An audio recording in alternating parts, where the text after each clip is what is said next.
datang. Dulu ya, kita dulu kan. Halo Mas Farid, datang ke sini. Siap. Selamat datang di Dari Ji Dara Elfikir Mengaji. Hari ini kita akan berbagi kisah, inspirasi dan gagasan di podcast ini. Dan gue diteman barengan sama temen gue di sini. Halo, Dengan siapa? nama gua Muhammad Farid Atullah. Bang Farid ya? Yo, Dengan Bang Farid, kita akan banyak ngobrol di sini. Gimana kabar? Sehat? Alhamdulillah sehat. Sehat. Gimana Bang Isan, sehat juga? Alhamdulillah. Alhamdulillah khair. Kegiatan gimana sekarang? Alhamdulillah kita gini-gini aja sih Bang. Gini-gini aja? Gini-gini aja. Tapi setiap harinya kita berproses sih. Oh, iya. Untuk menjadi lebih baik. Makanya saya kan datang ke sini untuk mengkaji tentang apa yang tadi Abang bilang kan. Iya, betul. Oke. Sekarang kan kita sudah masuk bulan puasa ya? Iya. Sekarang puasa yang Puasa yang ke-8. ke-8 ya? Wah, alhamdulillah ke-8. Ada hal yang menarik nggak sih yang kira-kira di bulan Ramadan ini? Sebenarnya banyak sih Pak. Banyak banget yang membuat menarik di bulan suci Ramadan tahun ini apalagi khususnya. Karena di bulan Ramadan tahun ini saya merasakan hal yang berbeda apalagi di diri saya.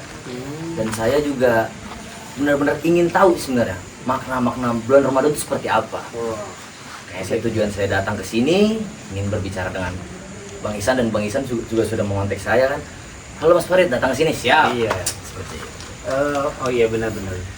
Hari ini gue juga punya tamu spesial banget yang mungkin keinginan tahu lu tuh nanti akan semua dibuka hari ini. Wah, Ini misterius banget nih. iya. Karena kita jauh dari luar kota dan dia sudah bersedia buat datang ke sini. Wih. Dan kita panggil saja. Dan kita panggil saja Bang Lutfi. Ini kita cocok. Assalamualaikum. Waalaikumsalam. Maaf ya. Bang, sehat Bang. Mau makan apa? Cukup care ya dengan kita ya. Oh, iya. Alhamdulillah. Apa nih? Ada apa di sini? Kita lagi ngobrol santai aja Bang. Serius, santai, jangan yang aneh-aneh ya. Iya. Paling dikit adalah nehnya Bang. Bang Lutfi, gimana kabarnya hari ini Bang? Alhamdulillah khair. Baik. Dari mana nih? Dari Medan. Dari Medan. Oh iya, bukan dari itu tadi ngumpul sama teman-teman. Jauh juga dari Medan ya? Lumayan, alhamdulillah masih inilah bisa ketemu sama teman-teman yang itulah. Oh, iya. Baik. Kegiatan gimana Bang sekarang? Alhamdulillah sama teman-teman alhamdulillah baik-baik saja, dengan orang tua sehat alhamdulillah. Dan ini lagi pusingnya ini, biasalah pusing-pusing anak muda. Iya. Umur berapa Bang? Umur? Jangan. Oh maaf. Oh iya. Terlalu personal ya? Kenapa ini? Tadi kan saya ditelepon. Ada apa? Saya kan dikasih tahu ngapain. Oh iya, jadi gini Bang. Ini gue punya teman, Bang Farid. Dia udah kenal kan? Sudah. Jadi Bang Farid ini akan menggali hal-hal istimewa di bulan Ramadan. Kan banyak tuh hal istimewa, tapi kira-kira apa ya yang paling ibaratnya yang membuat Islam itu benar-benar dikenal salah satunya? Kalau saya punya ide sih, mau nggak saya ceritain suatu tentang perang Badar yang terjadi di bulan Ramadan 17 Ramadan. Tepat banget berarti ini Bang bahasanya. Sebagaimana ulama jelasin bahwasanya nuzul Quran juga dimulai dari ganjil 17 Ramadan. Maka sebagai hadis Nabi yang diriwayatkan itu setelah malam 17 maka carilah di hari-hari ganjil setelahnya. Mudah-mudahan dapat kita ya. Oh iya. Setuju nggak kalau dapat? Setuju. Saya soalnya setahu saya perang itu cuma perang Parit. Farid kan karena namanya Iya, Farid yang karena nama saya gitu Farid juga dong. Enggak sih. Saja Bang. Kita kan baru kenal. Oh iya, maaf. Jangan terlalu gitu Bang. Oh iya. Terus gimana? Jangan lama-lama, saya masih ini. Oh iya, maaf Bang. Jadi kita sedikit flashback ya terkait pada zaman dahulu perang Badar ya Bang. Iya, perang Badar. Perang Badar. kira-kira tuh awal mulanya itu bagaimana? Oh ya. Jadi kan kalau dulu belajar kan, dulu saya senang yang namanya sejarah gitu kan. Kebetulan dulu belajar, terus kebetulan ada, bukan kebetulan sih, dikasih rezeki umroh gitu kan. Jadi di mana Nabi beribadah, di situ kita juga beribadah. Jadi ada keinginan sendiri, gimana sih Nabi berdakwah dengan segala kesakitan dan perjuangan itu. Jadi terutama pas hari ini bulan suci Ramadan, saya sangat suka dengan perang Badar salah satunya. Sampai-sampai ilmuwan barat itu mau nulis beberapa buku jurnalan tentang kehebatan Islam, sehingga Islam yang dianggap sebagai tradisi yang konservatif menjadi sebuah legitimasi progresif, menjadikan Islam itu komunitas yang gagah. Seperti halnya masa itu ada kerajaan Romawi, ada Persia dengan Raja Sirusnya, Herodes dengan segala macam. Gimana, cocok nggak? Cocok lah. Berapa nih kira-kira, Bang? Jangan nanti, astagfirullah, berpuasa. Ya, Udah kelihatan kan? Udah, dari muka-mukanya juga saya udah ngeliat, Bang. Soalnya udah agak-agak lawas, Bang. Waduh, maunya perang aja. Wah, iya betul. Ayo. Itu kan dulu Bang, salah satu yang buat mungkin di luar akal ya, Iya. dengan jumlah yang Badar itu ya.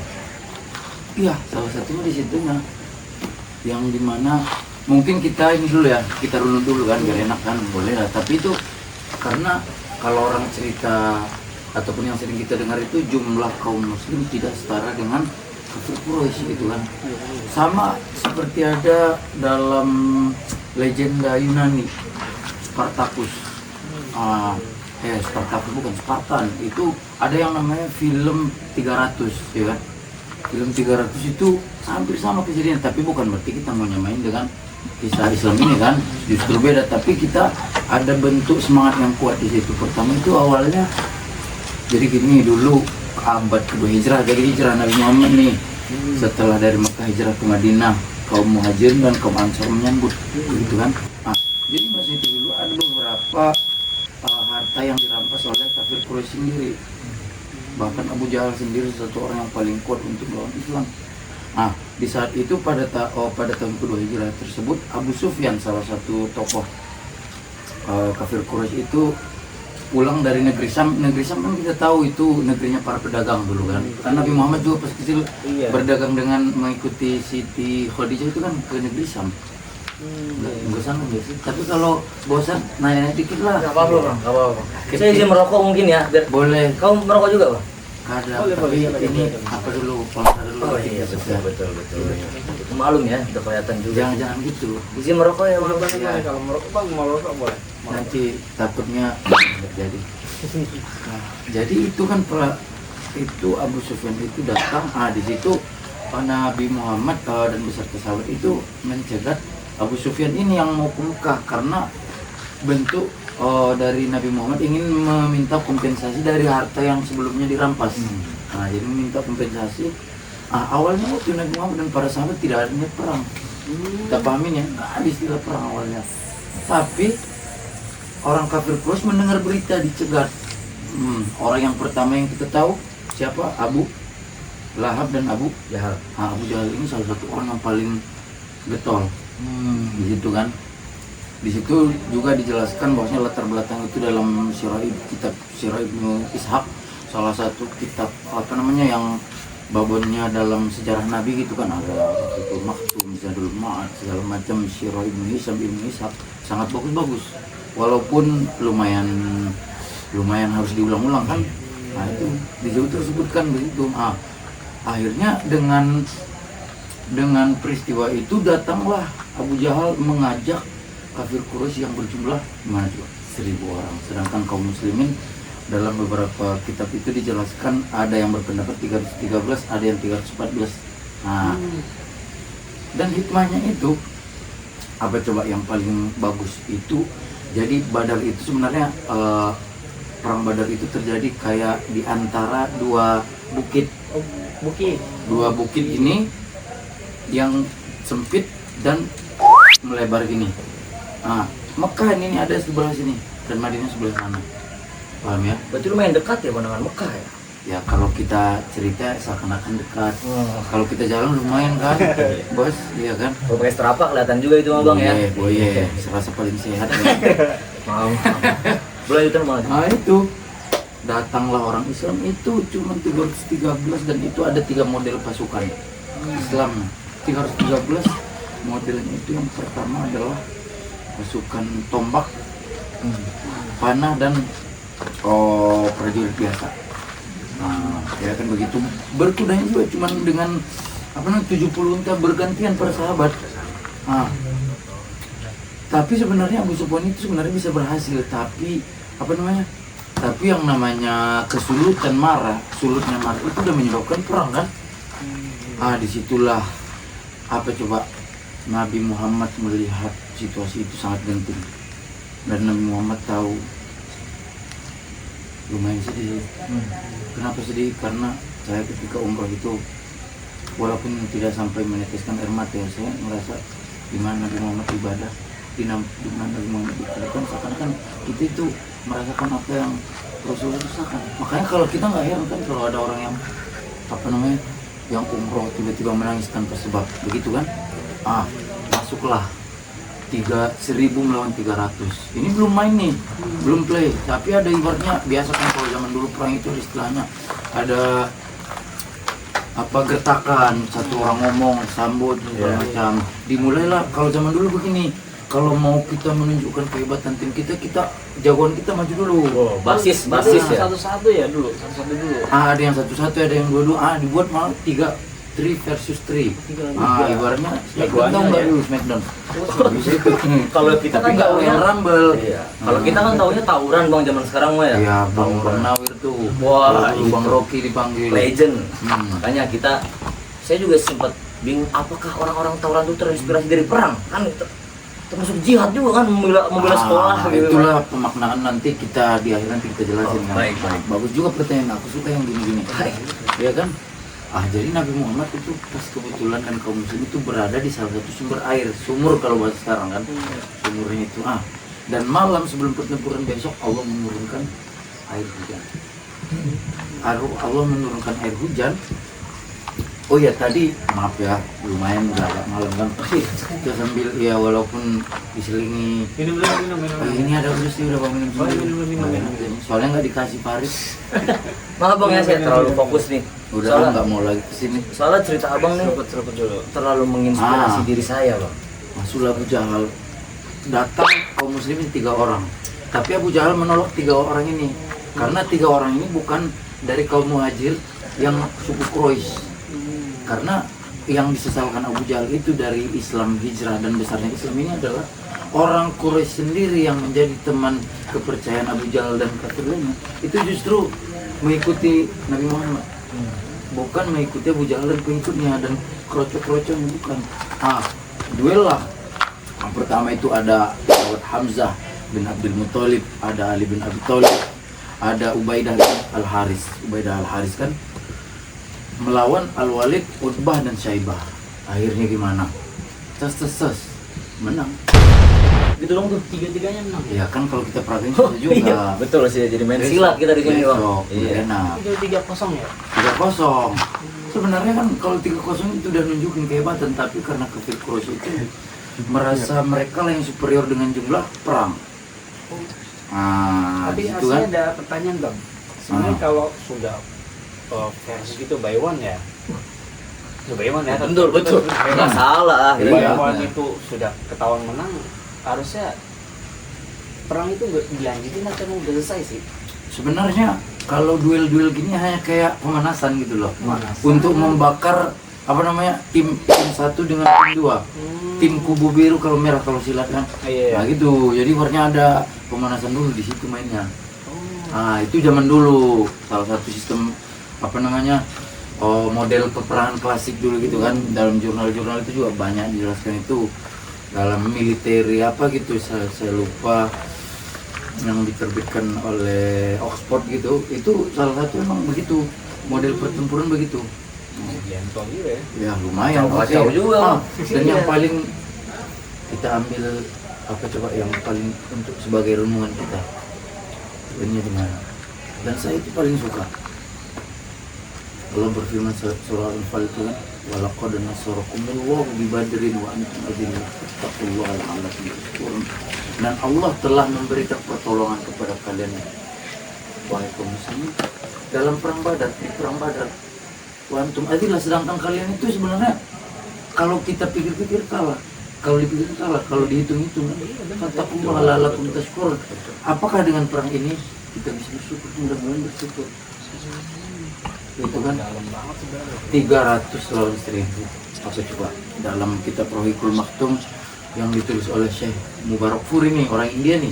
Nah, saya cerita dikit ya, Syekh Mubarak Furi. Jadi dulu pernah kerajaan Arab Saudi membuatkan sayembara menulis kitab tentang Sirah Nabawiyah, tentang tarikh Nabi Muhammad, sejarah Nabi Muhammad. 6 juara diambil. Yang pertama dari India, nomor 4 dari Arab Saudi, nomor 5 kalau nggak salah, nomor 4 dari Mesir, 3, 2 India, 1 saya lupa apakah Pakistan atau yang lain. Nomor 1 yang siapa? Syekh Mubarak Furi. Orang India itu dikenal alim-alim juga. Justru bukan orang Arab sendiri. Sama kayak kan perang Parit tadi, perang Khandaq itu, kepala strateginya itu dalam kitab klasik itu dijelaskan Salman Al-Farisi. Al-Farisi itu kan artinya Persian. Nah, sama kayak Imam Tobari sebagai tafsir 30 juz yang pertama kali itu kan orang Persia juga. Jadi jadi identitas kesukuan itu bukan sebagai hal yang yang tidak ada superior dalam penentuan pemahaman agama ini ataupun semua hal. Nah, begitu kan. Nah, masuk yang jadi renungan tadi kembali, maaf ya kejauhan. Kalau ada pertanyaan nanya aja. Iya. Takutnya yang nonton kurang seru. Saya sebenarnya Sabar dulu. Kalau. Nah, kan kalau. Sebenarnya udah banyak dari tadi, Bang. Cuman udah gelek sama. Saya nggak enak nyelaknya gitu loh. Nggak apa, kan kita teman. jadi saya sempat ada keselip pertanyaan, orang Indonesia berarti nggak masuk ya di situ? Ya nanti kita harus lagi sekarang satu pembahasan. Betul. Belum. Orang Indonesia nanti dikenal dengan budaya lain. Soalnya kan orang Indonesia kan terkenal kuat-kuat kan. Kuat dari apanya dulu kan? Nah, itu kuat ini terlalu luas kuatnya. Amatin gitu kan. Itu kan. Santet pun ada di Indonesia kan, dari Jogja. Tapi kalau ke Israel nggak mas bahasa jinnya. Jadi di situ 100 lawan 1000, 300 lawan 1000. Dalam Rohikul Maktum itu dijelaskan bahwasanya Nabi Muhammad itu berdoa sangat lama. Nabi Muhammad berdoa sangat lama. Sampai salah satu sahabat itu bertanya, kenapa wahai Rasulullah, sedangkan doamu itu selalu mustajab? Hingga kali ini Nabi Muhammad berdoa sangat lama. Saking lamanya itu sorban Nabi Muhammad itu sampai jatuh. Sebenarnya kalau kita pikirin juga banyak juga sih tradisi doa alam itu. Kalau teman-teman tahu di Mesir itu dulu sebelum revolusi tahun 2013, setiap kunut tarawih itu ada kunutnya setengah jam. Itu ada namanya Syekh Jibril. Itu setengah jam. Untung itu. Kunut doang. Waduh. Kita soal kan setengah jam udah sampai ke mana ya? Berarti nggak, tapi ada yang kodok nggak gitu kan? Unut lama banget, mending saya kodok deh. Enggak, Oh, nggak ada ya? Ini bukan yang ibaratnya rukun yang ini. Ya, sukunya juga kejauhan. Takutnya kan Ya gitu. Jadi sebenarnya doa itu emang ibaratnya sebagai senjata kaum mukmin selain yang berbentuk fisik. Ya kan kita dalam beragama itu kan ada yang berbentuk indrawi, betul. Ada kan ada suprarasional gitu kan, walaupun tidak terindrawi. Itulah keyakinan kita gitu. Kalau dirumuskan para ulama. Nabi Muhammad berdoa itu, saya Mubarak Furi itu meneruskan sampai terjatuh. Dan dengan itulah saya tarik dikit, datangnya hujan malam tadi kan, ingat kan? Iya. Dan Nabi Muhammad strategisnya apa coba? Pas di jepitan tempat yang sempit, sehingga kaum muslimin nanti nggak bisa di sandwich, apa istilahnya, dikepung. Sandwich itu kan daging, sayur, roti segala macam. Campur lah ya. Bahasa PUBG-nya gitu. Nah gitu. Dan kebetulan Nabi Muhammad mendapatkan strategi Nabi Muhammad itu, sumur itu menjadi tempat para sahabat itu kaum muslimin untuk minum ketika kehausan. Sedangkan posisinya kaum kafir Quraisy itu 1000 orang kehausan. dan dalam karena perjalanan itu kan. Betul. Karena itu Badar itu lebih dekat ke Madinah daripada ke Mekah. Ya benar. Kalau yang udah pernah umroh dan ada perjalanan ke Badar itu tahulah, seperti ibunya kan beberapa kali umroh itu saya ngelihat status itu ini Badar tuh. Pasti Saya ya pasti situ ya. ya tidak pasti sih, tapi kalau saya ngelihat Badar teringat itu, sampai ingat doa itu, sampai aduh gimana kita doa kadang kan kayak gini, kalau setengah jam kayak gini ini udahlah kita berserah diri gitu. Betul. Nah Karena juga bisa begini bang. Betul. Bisa begini. kita perang segala macam, Saya enjoynya aja. ya perang segala macam. Iya. Sebenarnya kalau kita berpikir secara rasional dan ibaratnya secara istilahnya kausalitas sebab akibat, Nabi Muhammad itu sebenarnya mampu bisa menang. Apa coba? Salah satu itu strategi tadi. Keadaan kaum muslim yang sangat fit dan tempat yang strategis sehingga tidak bisa dikepung. Ya kalau kita pikir kan 1.000 lawan 300 dikepung pasti habis. Makanya itu terbagi 3 golongan. Itu perangnya pakai tombak dulu. Mulai tadi kan setelah duel itu tombak dulu, itu tetap udah habis tuh berapa orang. Habis itu pemanah siap-siap. Setelah pasukan yang depan muslim itu udah kehabisan, bukan wafat ya, bukan syahid, tapi ibaratnya kehabisan inilah ya kan, perang itu kan bukan yang setengah jam, ada ininya dia kan, ada durasinya, itu bukan kayak yang kita pikirkan kan, pukul-pukul selesai. Betul. Kan tahu lah. Tadi sini cuma lihat boxing doang sih bang. Iya. Apa siapa Paris Fernandes? Ya itu Amar di gondol gua bareng begini-gini dia tuh. Boleh juga itu. Saya pengen sebenarnya. Cuman gitu. Setelah kan ada 3 lapisan tuh, 3 lapisan, 3 barikade itu, 3 barikade itu yang depan itu ke belakang. Itu berhenti dulu perangnya. Dan Nabi Muhammad itu dalam posisi menang berserta kaum muslim. Tapi cerdiknya Nabi Muhammad apa coba? Tidak langsung. Mungkin yang saya jelaskan ini ya, saya ambil dari beberapa kita masih sebutkan tadi. Ada banyak dan beberapa penelitian barat juga, bukan cuma dari muslim. Buktinya bahwa perang Badar itu memang sebuah peristiwa yang sangat dahsyat, ibaratnya menaikkan pandangan yang non muslim terhadap Islam, baik itu yang di barat atau yang di timur.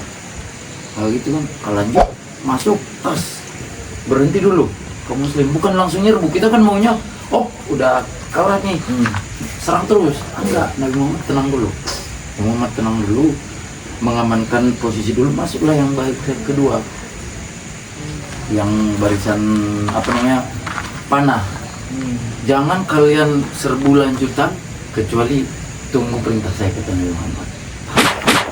Habislah, makin habis, mereka kewalahan, dan akhirnya mainlah yang berunta sama yang berkendaraan, main kayak perang yang kita tonton di yang di Spartan, yang di segala macam, tahu nggak, yang di Game of Thrones itu juga ada kan, segala macam main tetep. Udah disitulah akhirnya, dan Abu Jahal itu tewas. Itu bang, berarti perang Badar itu habisnya berapa lama itu? Ya. Perang Badar itu berapa hari ya? Iya, berapa hari ya kan? Bentar saya ingat dulu, soalnya saya udah berumur dulu. Maklum lah ya. Iya. Penonton mungkin kalau bisa lihat mukanya sudah kelihatan beberapa, jadi mohon dimaklumi. Kayaknya kalau dilihat dari yang tadi abang itu berhari-hari ya, nggak langsung sehari beres. Dan kayaknya juga bang, saya melihat dari penjelasan Bang Lutfi tadi, bener-bener strateginya bener-bener semaksimal mungkin dimaksimalkan. Apik banget ya. Apik banget, wah itu kalau di game Mobile Legend, wah itu langsung masuk trial bang. Sebenarnya banyak ya perang-perang itu yang jalan berhari-hari. Tapi Badar itu yang membuat kita kaget itu, ataupun semua orang yang mendengar itu kaget, adalah tidak berhari-hari. Seperti halnya Khandaq itu kan kaum muslim, parit itu dibuat di Madinah, dan itu saya sekitar 15 hari. 15 hari. Tapi ini beda, Setengah bulan ya. ya begitulah kalau dihitung. Lanjut, memang itu Nabi Jahal mati di situ. Dan itulah yang membuat orang kafir Quraisy itu terhina kembali ke Madinah. Nah, kalau apa namanya? Kalau Allah katakan itu dalam apa namanya? Dalam Allah berfirman surah Al-Anfal ayat 9. Allahumma sholli ala sayyidina. Saya lupa lagi. Saya mau ngingetin cuma saya bingung. Bi alfin minal malaikati murdifin.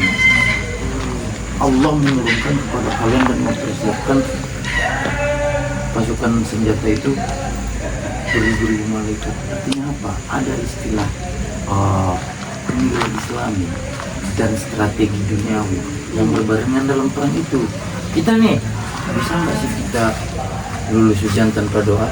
Sebenarnya kalau kita bisa aja. Bisa. Ya tapi kalau doa menguatkan hati apa yang sudah kita pelajari, kan titiknya di situ. Itulah Islam datang itu dengan segala apa namanya kekhususannya dan apa namanya dan kebaikan Allah kepada kaum muslim itu. Nah, kemenangan mutlak jelas. Kaum Quraisy itu wafat atau tewas itu sebanyak 70 orang. 70 sedangkan orang Islam gotong ya. Gotongnya gimana? Aduh. 70 orang. Aduh. Banyak juga kan. Nah, di situ yang paling aneh apa coba? Itulah bukti kalau mereka itu bukan bersatu dalam keyakinan, bukan dalam keyakinan agama, tapi mereka bersatu karena kepentingan kelompok atau mengkaya sendiri. Akhirnya yang wafat ini tinggalin, bahkan Abu Jahal sendiri oleh anaknya dibiarin. Itu nggak diambil kucing. Kucing jauh. Kucing jauh ya? Mati lah kucing digurut. Maaf. Bahaya kan? Karena ada kucing. Kalau sini banyak kucing bang. Makanya dikatakan bahwasanya dikatakan juga dalam apa namanya? Dalam Rohikul Maktum itu juga bahwasanya itu adalah Yaumul Furqan, pembeda. Itulah benar-benar bahwasanya bukan hanya sekedar taktikal war, tapi benar-benar dia mana hak yang batil. Islam berada pada hak dan kafir itu berada dalam batil. Apa namanya? Ja'al haqqu wa zahaqul batil. Kemenangan itu akan, kebenaran itu akan selalu eksis. Eksistensi kebenaran itu atau sesuatu yang hak itu akan selalu ada, dan yang batil itu akan ada waktu untuk pergi ataupun sirna. Yang saya suka ini maksudnya. Saya nggak disuka ya. Gitu. Oh, siap.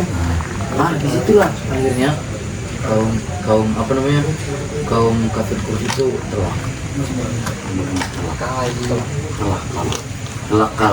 14 hanya 14 dari kaum muslim.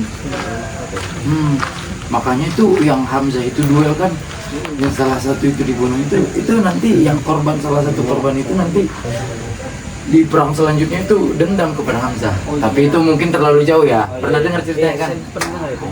Saya nggak pernah. Ya kan nggak dipaksa harus tahu. Bukan beriman. Nanti dong sini lagi. Ya nanti sini lagi, kapan lagi? Aduh, mungkin saya juga ngeliat. Aduh, kalimat betul. Iya kan. aduh. Ya udah, begitulah udah. Jadi gitu kita ambil ya bahwasanya ini kalau kita ambil kesimpulan adalah bahwasanya Allah itu benar-benar berada bersama kaum muslim baik dimanapun. Walaupun kita lihat contohnya perang Uhud, ya kan? Perang Uhud itu awalnya kan orang Islam menang, tapi karena kaum muslim tidak memerintah, tidak menaati apa yang Nabi Muhammad yang tunggu dulu gini kan. Apakah di situ Allah membiarkan muslim kalah? Bukan di situ, tapi Allah menunjukkan bahwasanya kalah itu mau gimana pun Allah tidak akan menghinakan kalian dengan kekalahan. Itu bukti bahwasanya ketidaktaatan kepada sang utusan adalah menimbulkan keburukan. Itu poinnya, bukan masalah kalah perang. Yang dibutuhkan juga setelah habis perang adalah bukan tentang apa namanya, bukan tentang siapa kalah siapa menang, tapi yang paling penting adalah kaum muslim itu mendapatkan pelajaran yang baik. Apa sebenarnya pelajaran dari perang? Betul ya. Nah ini kan sebenarnya hikmah yang paling penting. Itu paling penting. Apa sebenarnya yang kalian pikirkan perang? Pernah nggak sih kalian mikir? Gak tahu. Sudah mau lima kota kan ya? Aduh, Iya, maaf. nggak apa-apa, umur boleh Oh, tua, iya. tapi rasa masih muda. Minum dulu bang. Terima kasih, saya bawa sendiri kok minum. Soalnya mungkin ini ya apa namanya, kita istirahat dulu, minum-minum Ya. dulu, Ya. barangkali mau ke WC karena Oh, boleh. Ya, kita- Saya lurusin kaki dulu bentar ya. Ya, lurusin dulu. Kayaknya kita PT-PT lah, di kursi nanti kan.